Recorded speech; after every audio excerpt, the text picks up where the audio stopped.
giờ mùi na giờ giờ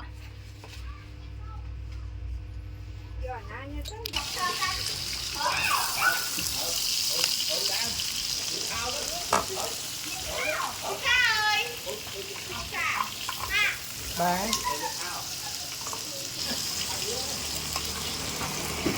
cha cắt đuôi của ai nhá, cái này cha cắt đuôi ai spa phải là nhá.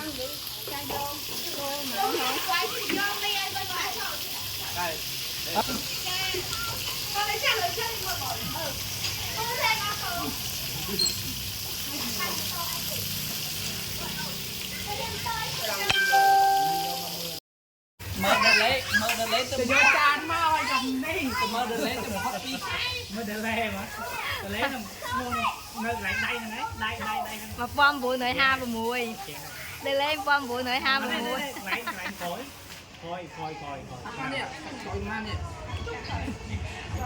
cuộc thực bị sai, cuộc bị nào, không biết đợt lấy nè, anh đây ở đây anh đang ngay bờ lật vía ngay bờ lật vía dụ ca vía mà lại vô cái lật đúng không? Vô chàng cô mà chậm, vô chàng cô mà chậm là chiêu, nung chưa cái vô chàng cô mới mà, chả cái khâu cồn hiệp ơi, dù tụi khăn đi phật mơ tới khai với chuyện ơi, nên là sao là tí thang này,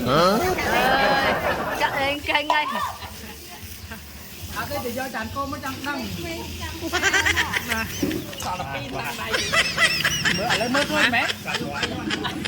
quay muối chứ nám nè lọc lọc tập bên đang đang ai nơi so cả la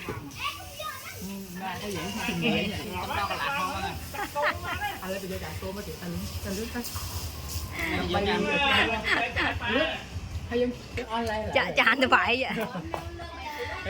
chậm chạm đi chậm chạm đi chả nè máy chứ